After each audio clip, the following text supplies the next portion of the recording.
आप सभी को प्रणाम। नमस्कार दोस्तों, मेरा नाम है रवि। आपका स्वागत है हमारे चैनल आयाम इंडिया में। सिद्धों की परंपरा में आज हम बात करेंगे योगी वरदाचरण की। योगी वरदाचरण के जीवन की कुछ घटनाएं मैं आपके साथ साझा करूंगा, जिनके माध्यम से उनके यौगिक जीवन की और योग में उनके पराकाष्ठा की झलक प्राप्त होती है। योगी वरदाचरण जी पैदा हुए थे मुर्शिदाबाद ज़िले में। वहीं उनकी पढ़ाई हुई। उसके बाद एक स्कूल में वे अध्यापक बने और तदंतर में वो प्रधानाध्यापक के पद पर गए। उनकी कहानी में एक मुख्य पात्र है जो कि एक मुस्लिम व्यक्ति है, जिसका नाम है नजरुल। एक बार की घटना है। अच्छा, इससे पहले कि नजरुल के विषय में वो घटना मैं बताऊं, आपको बताता हूं कि ये नजरुल की मुलाकात योगी वरदाचरण जी से कैसे हुई। वरदाचरण जी के एक जानने वाले थे जो कि बंगाल के एक प्रतिष्ठित व्यक्ति थे, शायद नलिनीकांत नाम था उनका। वो नजरुल को जानते थे और एक शादी के सिलसिले में नलिनीकांत के साथ में नजरुल जो है एक गांव गए, जहां पर वरदाचरण जी भी आए हुए थे। वरदाचरण ने नजरुल को देखा और जैसा कि एक युग पुरुष में होता है, एक यौगिक व्यक्ति में होता है, कि वो कहीं ना कहीं ये बात भांप गए कि नजरुल के अंदर एक आध्यात्मिक विरासत, एक आध्यात्मिक बीज छिपा हुआ है। बातचीत हुई, करीबी हो गई दोनों में, और वरदाचरण जी ने इनको आध्यात्मिक मार्ग में आगे प्रशिक्षित किया, शिक्षित किया, दीक्षित किया और इसके बाद आगे का रास्ता दिखाया। तो ये तो छोटा सा इंट्रोडक्शन था वरदाचरण जी और नजरुल की मुलाकात का। मुख्य जो घटना घटती है वो कुछ इस प्रकार से है कि नजरुल का एक पुत्र था, बुलबुल। ये बच्चा एक समय के बाद में काफ़ी बीमार पड़ गया और उसको चेचक की बीमारी हो गई। चेचक इन्फेक्शियस रोग है और उस वक्त ये काफ़ी ख़तरनाक होता था। आज की तारीख में हम डिफरेंट जगह पे खड़े हुए हैं बिल्कुल, वरना उस समय ये एक प्राणघातक बीमारी थी। इस बच्चे को चेचक होता है, माँ बाप काफ़ी कोशिश करते हैं, हर तरह से इलाज होता है, कोई कोताही नहीं बरती जाती, लेकिन बच्चे को बचा नहीं सकते माँ बाप। अकेला बेटा था, माँ तो बिस्तर पे चली गई, सदमे में चली गई, और नजरुल भी शैटर्ड हो गए एक तरीके से। उनका दिल टूट गया, बहुत दुखी थे, मन को शांति नहीं मिल रही थी, मन बहुत ज़्यादा व्याकुल था उनका, जो कि किसी के साथ भी हो सकता है। और चूंकि उनकी इकलौती संतान थी, तो दोनों के ही ऊपर, यानी कि उनके और उनकी पत्नी के ऊपर एक तरीके से ये प्राणघातक स्थिति थी। बहुत ही वेदना में थे गहरे तल पर वो। कुछ लोगों ने समझाने की कोशिश की, सहारा देने की कोशिश की, मेंटली, मॉरली, लेकिन कुछ भी असर नहीं कर रहा था। ऐसे में ही किसी ने उनको राय दी कि नजरुल, ऐसा करो कि पहली संतान का दुख ना बहुत गंभीर होता है और तुम अपनी पत्नी को लेकर कहीं बाहर चले जाओ कुछ दिनों के लिए, तो हो सकता है कि इस गम में थोड़ी कमी आ जाए। नजरुल को बात थोड़ा उचित लगी, लेकिन चूंकि पत्नी जो है उनकी बिस्तर पर थी, अत्यधिक बीमार पड़ गई थी, तो थोड़ा ये फीजिबल नहीं था उनके लिए। ऐसे ही अन्य अन्य लोग जो है, अलग अलग लोग उनको कुछ ना कुछ राय देते रहे कि ऐसा कर लो, वैसा कर लो, थोड़ा सा स्थिति थम जाएगी, थोड़ा तकलीफ कम हो जाएगी। हालांकि कोई भी सांत्वना उनके काम नहीं आ रही थी, लेकिन ऐसे में ही किसी ने कहा कि एक काम करो, किसी संत या फकीर के पास चले जाओ।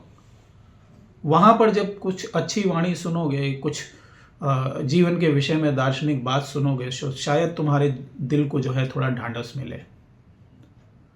और तब उन्हें ध्यान आया कि उन्हें एक्चुअली कहाँ जाना चाहिए।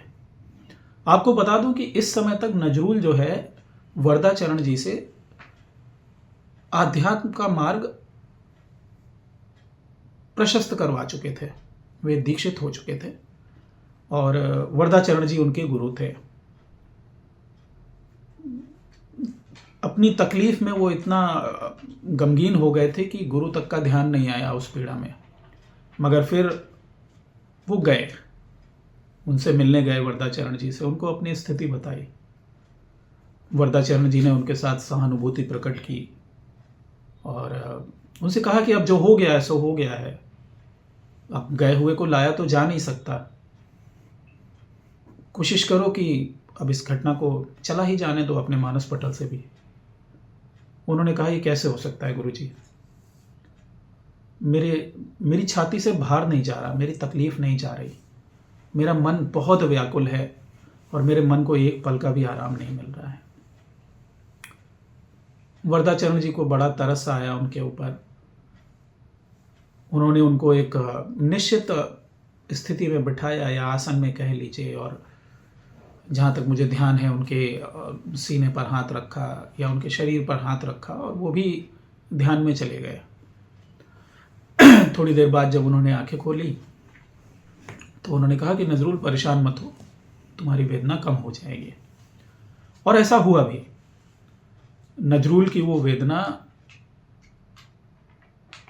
उन्हें एहसास हुआ कि उस वेदना में कहीं ना कहीं कमी आई है, एक दूरी महसूस कर रहे हैं वो इस तकलीफ से, शारीरिक तल पे भी और मानसिक तल पे भी। मगर कहीं ना कहीं अभी भी दिल में ढांढस नहीं था। उन्होंने वरदाचरण जी के सामने प्रार्थना की कि गुरुजी ठीक है, मुझे आराम मिला है, थोड़ा सा तकलीफ में कमी आई है मेरी, मगर आपसे हाथ जोड़कर एक प्रार्थना है, मैं एक बार अपने बच्चे को देखना चाहता हूँ, उससे मिलना चाहता हूँ। वरदाचरण जी ने कहा, नहीं ये तो नहीं हो सकता, दूसरी दुनिया से आत्माओं को बुलाने में तकलीफ होती है। लेकिन वो नजरुल को समझा ना सके। नजरुल फिर से उसी मनोस्थिति में था और उनसे प्रार्थना किए जा रहा था। वरदाचरण जी उसके मन की बात भांप गए, बोले ठीक है मैं कर देता हूं, लेकिन ध्यान रखना, ना ही तुम बच्चे से बात करोगे और ना ही उसके शरीर को स्पर्श करोगे, और अगर ऐसा तुमने किया तो जो कुछ भी होगा इसके बाद गलत, उसके लिए पूरी तरह से तुम जिम्मेदार होगे। नजरुल ने कहा, नहीं गुरुजी, मैं आपकी हर बात का ध्यान रखूंगा, मैं कोई गलती नहीं करूंगा। वरदाचरण जी ने उन्हें एक मंत्र दिया और कहा कि इसका जाप करो जाके, बच्चे का सामान जिस कमरे में रखा हुआ था उस कमरे में बैठ के इसका जप करना जाके, और जब वो आए तो उससे कुछ बोलना नहीं, सिर्फ देख लेना। नजरुल ने कहा ठीक है। वो चले गए मिलके वरदाचरण जी से। उसके बाद अपने घर गए और जैसा कि गुरु ने बताया था कि मंत्र जाप करना, जाके उसने मंत्र जाप किया। मंत्र जाप करने के बाद में उसने देखा कि थोड़ी देर बाद उसके बेटे की आत्मा उस कमरे में आई है। वो अपने पिता को देखकर मुस्कुरा रही हैं। वो थोड़ा रुका, अपने खिलौनों की तरफ गया, वहाँ खिलौनों को छुआ, वापस आया और पिता की तरफ देखकर मुस्कुरा के गायब हो गया। नजरुल ने बच्चे को देख लिया अपने, उनको ढांढस मिल गई और यहाँ से उनके आध्यात्मिक जीवन की एक नई यात्रा शुरू हो गई। उनके अंदर एक गांभीर्य आ गया, एक ठहराव आ गया। बंगाल के एक मशहूर गायक थे, इनका नाम था दिलीप राय। एक समय आया इनके जीवन में जब स्वामी औरबिंदो से इनकी मुलाकात हुई और औरबिंदो जी से प्रभावित होकर ये आध्यात्मिक मार्ग की तरफ चल पड़े, या यूं कहें कि आध्यात्मिक वृत्ति इनमें पहले से थी। आध्यात्मिकता में इनकी सक्रियता बढ़ गई और एक प्रकार से कहें तो द्रुत गति से इनका आध्यात्मिक विकास होने लगा। अब इनके मन में इच्छा हुई कि विधिवत रूप से स्वामी औरबिंदो से ये दीक्षित हो जाएं और उसके बाद इस मार्ग पे चलें। इन्होंने अरविंदो जी के सामने अपनी ये बात रखी। उन्होंने कहा लेकिन कि अभी समय नहीं आया है, जब उचित समय आएगा तब देखेंगे। इसके बाद इनका फिर लंबे समय तक अरविंदो जी से मिलना नहीं हुआ। दिलीप राय को लेकिन ये बात चुभ गई कि अरविंदो ने उनको शिष्य के रूप में स्वीकार नहीं किया, बोला कि बाद में देखेंगे। तो उनके मन में आया कि गुरु तो मैं करूंगा और कोई अच्छा गुरु करूंगा। तलाशना भी शुरू कर दिया। तलाश चली रही थी, अचानक अंदर से न जाने क्या विवेक जागा या किस तरह का भाव आया उनके मन में, और मन में एक क्वेश्चन सा उठा कि कहीं मैं कुछ गलत तो नहीं कर रहा हूँ, क्या किसी दूसरे व्यक्ति को मुझे गुरु बनाना भी चाहिए या नहीं बनाना चाहिए, जब अरविंदो जी को एक प्रकार से इस प्रकार से एक वक्त के लिए इतना मान चुका हूँ मैं, और शायद किसी उनकी एक कही बात से सिर्फ चोटिल हो के मैं किसी और को गुरु बनाने के लिए अब आगे बढ़ रहा हूँ। तो थोड़ा सा शंका उत्पन्न हुई मन में, समझ में नहीं आता, एक कन्फ्यूजिंग स्टेट में चले गए कि अब क्या करूँ मैं, बनाऊँ कि ना बनाऊँ। फिर वही इनके मित्र थे जो कि वरदाचरण जी को जानते थे, थोड़ा सा डिस्कशन हुआ, बोले चलते हैं उनके पास में, देखते हैं वो क्या बताते हैं। ये गए वरदाचरण जी के पास में, दिलीप राय। उनसे बोला कि ऐसी ऐसी सिचुएशन है, मैं अब गुरु की तलाश में हूँ, और क्या मुझे कोई किसी और को गुरु बनाना चाहिए कि नहीं बनाना चाहिए। तो वरदाचरण जी जो है ध्यान में बैठ गए। थोड़ी देर ध्यान में बैठे रहे, उसके बाद जब ध्यान से आए तो उन्होंने ये दिलीप राय की कमर के पास एक जगह हाथ रखा, बोले यहाँ पे दर्द हो रहा है। तो कहते हैं कि नहीं, दर्द तो नहीं हो रहा है। फिर उन्होंने बताया, बोले कि अभी मैंने देखा कि आपके पीछे श्री अरविंदो खड़े हुए हैं, और उन्होंने मुझे बताया कि उन्होंने आपसे कहा था कि ये कमर का दर्द जब तुम्हारा बंद हो जाए तब योगाभ्यास प्रारंभ कर देना। तो वो एकदम से आश्चर्यचकित रह गए दिलीप राय कि हाँ, ये बात तो सही है। तो उन्होंने लेकिन कहा दिलीप राय ने कि उन्होंने ये बात तो कही थी मुझसे, लेकिन मुझे शिष्य के रूप में स्वीकार नहीं किया था। जब मैंने उनसे कहा कि मुझे शिष्य के रूप में स्वीकार कर लीजिए, तो उन्होंने कहा आगे देखेंगे। तब वरदाचरण जी ने उनको बड़े प्रेम से समझाया कि देखो, जब उन्होंने तुमसे ये कह दिया कि जब ये तुम्हारा दर्द ठीक हो जाए जो कमर के पास होता है, उसके बाद तुम योगाभ्यास शुरू कर देना, तो इसका मतलब क्या हुआ?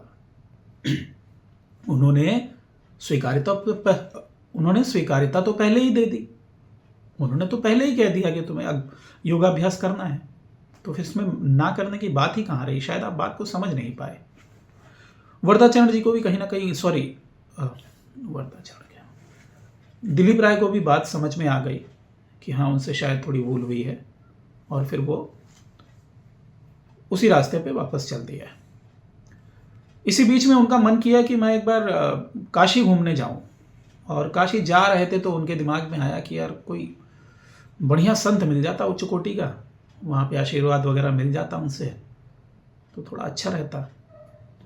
फिर ये वरदाचरण जी के पास गए, उनसे बोला कि मैं काशी जा रहा हूँ, और यदि आपकी जानकारी में कोई उच्च कोटि के संत हों तो मुझे बता दीजिए, मैं उनसे मिल के आऊँगा। वरदाचरण जी ने कहा कि काशी में संत तो बहुत हैं, लेकिन मेरी नज़र में एक ही संत है जिसको मैं उच्च कोटि का मानता हूँ, और उनका नाम है लाल बाबा। वरदाचरण जी ने उनका पूरा पता वगैरह कि वो काशी में कहाँ रहते हैं सब कुछ लिख के दिलीप राय को दिया। दिलीप राय जो है बनारस गए अपने मित्र के साथ में। अब ये जब वहाँ पहुँचे हैं, तो जब गए तो 2 तल्ला का घर था जहाँ पे ये गए उनको लाल बाबा को ढूंढने के लिए, जहाँ का पता वगैरह दिया था उन्होंने। ये गए नीचे, तो खिड़की से कोई झांक के देख लेता, कुछ बोल देता चले जाओ यहाँ से, यहाँ कोई है नहीं, ऐसे करके 2-3 बार बोला। इन्होंने बोला कि हमें लाल बाबा से मिलना है। उन्होंने कहा ठीक है, कल सुबह आना, जाओ। ये लोग चले आए। अगले दिन गए तो फिर एक लड़का वहाँ पे खड़ा हुआ था, उससे बोला कि हमें लाल बाबा से मिलना है। तो उस लड़के ने कहा कि नहीं, वो मिलते नहीं है किसी से। तो इन्होंने बड़ा हम्बलनेस के साथ कहा कि एक हमारा काम कर दीजिए कृपया करके, एक बार आप उनसे बोल दीजिए कि हम लोग फलानी जगह से मिलने आए हैं उनसे, और अगर वो मिलना चाहेंगे तो हम लोग आ जाएंगे, और अगर वो मना कर देते हैं तो हम लोग यहीं से उल्टे पाँव लौट जाएंगे। वो लड़का अंदर गया, वापस आया, उसने कहा कि जाइए आपको बुला रहे हैं। ये गया वहाँ पे उन संत के पास बैठे, जाके उनसे बातचीत हुई, उन्होंने काफ़ी बातें बताई, और फिर इन लोगों ने कहा कि हमारे ऊपर भी कुछ परमार्थ कर दीजिए और कुछ आज। उन्होंने कहा ये सब मैं करता नहीं हूँ। बोले जिसने तुमको भेजा है वरदाचरण ने, जब उसको मुझसे कुछ नहीं मिला तो तुम लोगों को क्या मिल जाएगा। मतलब वो वैसे ही थे, थोड़ा स्ट्रेट फॉरवर्ड अक्खर टाइप के, ऐसे संत जो लोगों से एक्चुअली मिलना ही नहीं चाहते थे। तो ऐसे लोग तरीके निकाल लेते हैं, ऐसे संत जो है, कोई ईंटा पत्थर मारने लगता है, कोई पागल की एक्टिंग करने लगता है, कोई कुछ करने लगता है, तो ऐसे लोग रास्ते निकाल लेते हैं पब्लिक से दूर रहने के लिए। ठीक है, तो उन्होंने वो रास्ता निकाल लिया था। लेकिन हाँ, दिलीप राय जी को ये बात बड़ी मतलब जो है आश्चर्यजनक लगी कि इनको कैसे पता लग गया इतनी जल्दी कि जो है वरदाचरण ने भेजा है इनके पास में, हमने तो इन्हें बताया भी नहीं कि उन्होंने भेजा है हमको। यही कुछ एक बातें वो सोचते रहे। फिर काशी से उनका वापस जाना हुआ दिलीप राय का, वो मिले जाके वरदाचरण जी से, तो उनको बताया कि ऐसा ऐसा हुआ, और उन्होंने बताया। तो वरदाचरण जी ने उनको ही बताया कि आप समझ नहीं सकते कि वो कितने उच्च कोटि के संत हैं लाल बाबा, क्योंकि वो दारा शिकोह के भी गुरु रह चुके हैं, और उनकी उम्र जो है 300 वर्ष से ऊपर है इस वक्त। दिलीप राय जी को बड़ा आश्चर्य हुआ। कहानी की शुरुआत में मैंने आपको एक नाम बताया था, नलिनीकांत, जो कि वरदाचरण जी के जानने वाले थे। नलिनीकांत जो है बंगाल के एक प्रतिष्ठित व्यक्ति थे और क्रांतिकारी भी थे। उनके ही मित्र थे गोपेश चंद्र राय, जो कि उस वक्त बड़े क्रांतिकारियों में से थे, और उनके ऊपर सरकार ने एक मोटी रकम का इनाम भी रखा था। उस वक्त के हिसाब से वो बड़ी रकम थी। तो नलिनीकांत जो है अपनी जीवनी में लिखते हैं एक जगह कि एक दिन मैं बैठा हुआ था और मेरे पास गोपेश चंद्र राय है, जिस वक्त ये सरकार ने उनके ऊपर इनाम रखा हुआ था, अंग्रेज सरकार ने, और एक लड़के को लेके आए साथ में। बोले कि ये लड़का, अब इसके तुम ही हो सब कुछ, और मैं जा रहा हूँ, इसका ध्यान रखना, इसका कहीं एडमिशन वगैरह करा देना, इसकी पढ़ाई लिखाई भी करा देना। तो बोले वो चले गए तुरंत। मुझे ना रिएक्ट करने का मौका मिला, ना कुछ बोलने का मौका मिला। ये लड़का मेरे पास ही रह गया।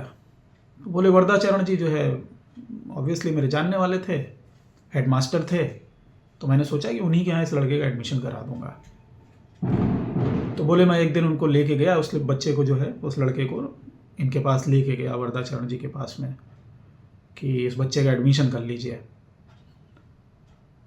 वरदाचरण जी ने कहा कि ठीक है, एक काम करो कि तुम इसको मेरे पास छोड़ दो थोड़ी देर के लिए, मैं बातचीत करूँगा और उसके बाद बताता हूँ। वरदाचरण जी ने बातचीत की उस लड़के से बिठा के, और उसके बाद ठीक है, इनसे बोला नलिनीकांत से कि ऐसा करो शाम को मुझसे मिलने आ जाना, या दोपहर में, जो भी वक्त दिया कि इतने टाइम मुझसे मिलने आ जाना थोड़ी देर के लिए। बोले ठीक है। ये फिर अकेले गए उनसे मिलने के लिए। वरदाचरण जी ने कहा कि मैं इस बच्चे का एडमिशन ले नहीं सकता अपने स्कूल में। तो नलिनीकांत ने कहा कि क्यों नहीं ले सकते, बच्चा तो ठीक है। उन्होंने कहा हाँ बच्चा बढ़िया है, बातचीत में बढ़िया है, सब कुछ बढ़िया है, मेरे हर पैमाने पे वो खरा है, लेकिन मैं उसका एडमिशन नहीं ले पाऊंगा अपने स्कूल में। तो उन्होंने कहा क्या हुआ, बात तो बताइए। बोले क्रांतिकारियों का बच्चा है, और अगर एक बच्चे को मैं इसमें अपने स्कूल में रखता हूँ, कल को कोई दिक्कत होती है तो ये नया स्कूल है, पुलिस आ धमकेगी, सब बेकार हो जाएगा। तो नलिनीकांत को बड़ा आश्चर्य हुआ कि इन्हें कैसे पता चल गया क्रांतिकारियों का बच्चा है। तो वहाँ पर वो इनकी यौगिक पावर्स को क्रेडिट देते हैं इसके लिए, वरदाचरण जी की यौगिक शक्तियों को क्रेडिट देते हैं कि शायद उन्हें शक्ति के माध्यम से ये जानकारी हो गई कि ये क्रांतिकारी बैकग्राउंड का लड़का है। तो एक घटना ये आती है, नलिनीकांत जो है वो आगे अपनी बात बढ़ाते हुए लिखते हैं कि एक्चुअली जैसा मैंने बताया आपको कि वो क्रांतिकारी थे, तो मुख्यतः वो दो कार्य कर रहे थे। पहला कार्य तो ये कर रहे थे कि जो लोग क्रांतिकारी गतिविधियों में होते थे और वो किसी तरह की अड़चन में आ जाते थे, फंस जाते थे, तो नलिनीकांत उनकी मदद करते थे कि किसी तरह उस सिचुएशन से बाहर निकाला जाए उसको। अब वो कुछ भी हो सकता था, सिचुएशन कैन बी एनी, लेकिन एक पहला कार्य उनका ये था। और दूसरा एक काम और वो चुपचाप कर रहे थे कि ये अपने वरदाचरण जी जहाँ पे पढ़ाते थे वहाँ पर की कुछ बच्चों पे नज़र थी जो कि क्रांतिकारी गतिविधियों के लिए तैयार किए जा सकते थे और जिनको ये धीरे धीरे तैयार करने की कोशिश भी कर रहे थे। कुछ हल्की सी बात फैली स्कूल के बारे में या शायद कोई अंदर से जानकारी लीक हुई, वहाँ पर पुलिस आई, रेड हुई, लेकिन कुछ आपत्तिजनक मिला नहीं। लेकिन फिर भी पुलिस जो है कुछ बच्चों को उठा के वहाँ से ले गई। अब एक दिन जो है वरदाचरण जी ने नलिनीकांत को बुलाया अपने पास में कि एक बात बताओ, वो कौन कौन से बच्चे हैं जिनको तुम तैयार कर रहे हो? मैं कोई गलत व्यवहार नहीं करूंगा उनके साथ में और उनको सही कैरेक्टर सर्टिफिकेट देके विदा कर दूंगा। नलिनीकांत ने आखिरी तक माना नहीं कि नहीं मैं ऐसा कुछ भी नहीं कर रहा हूं, आप गलत समझ रहे हैं और ये सब कुछ। नलिनीकांत लिखते हैं कि आगे मैंने देखा कि दरअसल मैं जिन लड़कों को तैयार कर रहा था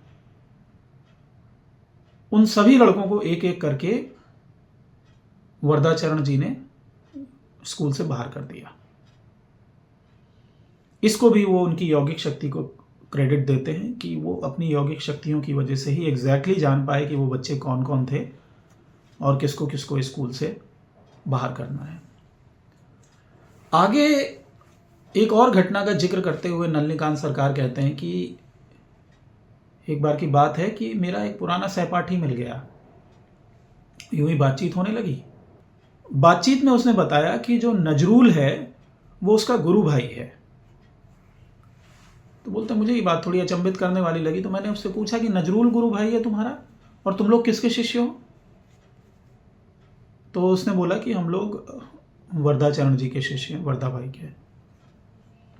तो नलिनीकांत ने कहा अच्छा। ये जो सहपाठी मिला था नलिनीकांत सरकार का, इसने उनको बताया कि एक बार की बात है, मैं अपनी वाइफ के साथ रह रहा था जहाँ भी वो रहता था, और एक दिन सुबह मैं उठा तो मैंने देखा कि वाइफ का बिस्तर खाली है। मुझे लगा कहीं आसपास गई होगी, लेकिन काफ़ी देर मैं इंतज़ार करता रहा, वो नहीं आई। फिर ज़्यादा देर इंतज़ार करने के बाद मुझे एहसास हुआ कि वो कहीं चली गई है। मैंने ढूंढना शुरू किया, काफ़ी जगह ढूंढा, कहीं नहीं मिली वो शायद किसी और के साथ भाग गई थी। समय बीत गया, बोला कि टाइम हो गया ठीक ठाक, लेकिन मन बहुत दुखी था इस बात को लेके कि मैंने उसके साथ कुछ गलत नहीं किया था, फिर वो क्यों भाग गई। क्या इसी अवस्था में ये वरदाचरण जी के पास जाते हैं कि मेरी कुछ मदद करिए। वो पूछते हैं क्या मदद करूं मैं तुम्हारी? बोले कि मेरी पत्नी को वापस मैं मिलना चाहता हूं। तो बोले कि अगर वो तुमको चाहती होती तो छोड़ के जाती क्यों, और अगर वो चली गई है तो ऐसी दुष्चरित्र पत्नी से तो अच्छा है कि तुम विधुर रहो।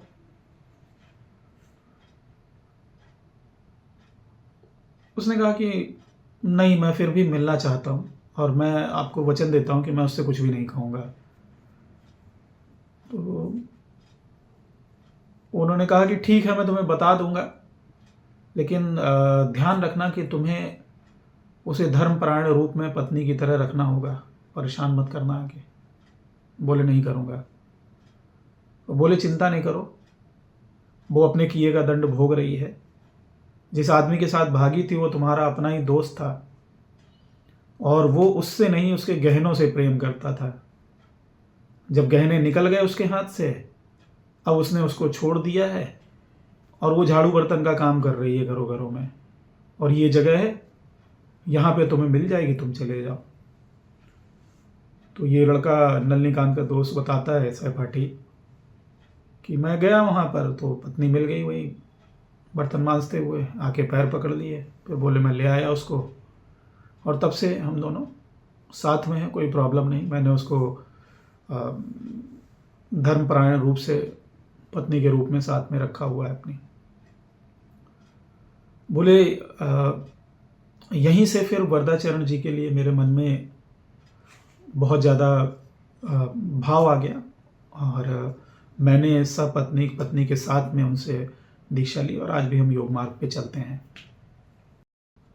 वरदाचरण जी के जीवन से संबंधित दो छोटे छोटे किस्से मैं और बताऊंगा, या दो छोटे छोटे इवेंट मान लें, घटना मान लें। तो एक बार कुछ यूँ हुआ कि वारीचंद नाम के एक सज्जन थे, वो योगाभ्यास करवाते थे लड़कों को। तो एक लड़का उसमें विक्षिप्त सा हो गया, पागल सा हो गया योगाभ्यास करते करते। अब उनकी इज्जत जो है स्टेक पे आ गई, सारा मान सम्मान स्टेक पे आ गया कि कैसा वो योगाभ्यास करा रहे हैं कि लड़का जो है पगला गया इनके साथ। अब इन्होंने वरदाचरण जी से संपर्क किया, इन्होंने नहीं, शायद इनके बिहाफ पे किसी और ने।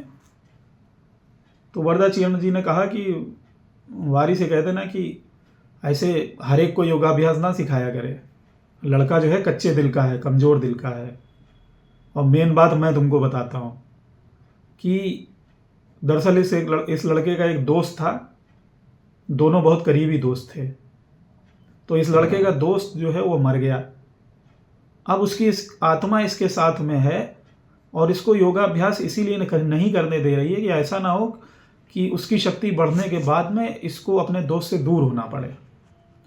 तो दुष्ट आत्मा है, लेकिन मैं कुछ लिख के दे रहा हूँ, इसको तुम लोग फॉलो करना जाके, और लड़का ठीक हो जाएगा। और आगे हुआ भी यही, वो लड़का ठीक हो गया बिल्कुल।